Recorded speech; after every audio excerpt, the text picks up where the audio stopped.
na dia nisy aza ny fanakianana mafy mahakasika ny fikarakarana ny fifidianana sy ny fampitandremana nataony Alliance républicaine de Madagascar na ny Armada mandray anjara feno amin'ny fifidianana ben'ny tanàna sy mpanolotsaina ity vondrona politika ity saingy kosa tsy nanolotra kandida ho fitiana amin'izay ben'ny tanàna izay eto Antananarivo renivohitra.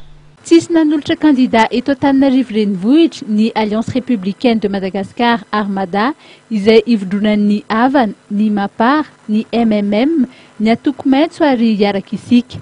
Raha ny fanazavana natao indrindra izany fihetsika politika izany entiny Armada anehoana fa tsy tomombana ny fikarakarana ny fifidianana ben'ny tanàna sy mpanolotsaina izay totsaina ny 1 Jolay 2024. Mametraka trano kosa ny mahazava-dehibe ny anjara toeran'ny commune amin'ny fampandrosoana ny Armada ary manana kandida amina commune hatrany amin'ny 500 eto Madagasikara. Nisy ny fandaminana izay napetraky ny vondrona Armada amin'ny fametrahana ny kandida.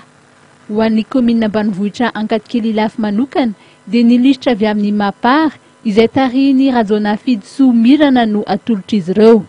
Ary androany no nametraka ny antota taratasy filatsahan-kofidiana nilisitra Rajona Fidso Mirana.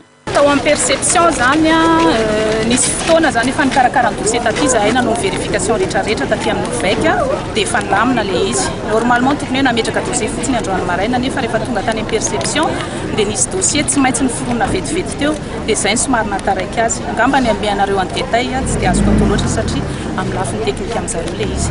De toute façon mbola manana 72 heures daholo zany candidat rehetrarehetra hiatrehana amin'izay olana misy eo amin'ny chaque dossier zay. Tsisy hoe safidy manokana fa ny fahavonana efa atao foana fa izay no fanarahana satria le izy zany vonana ary miaingana fampivana.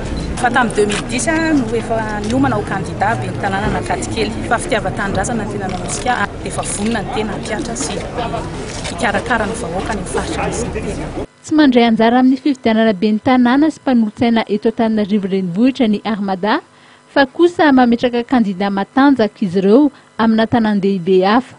Ao Toliara voalohany ohatra dia ny Général Kamy Vital mpanorona ny fikambanana Iaraka Isika no natolotry ny Armada ary Christine Razanamahasoa avy amin'ny Mapara kosa ao Fianarantsoa renivohitra.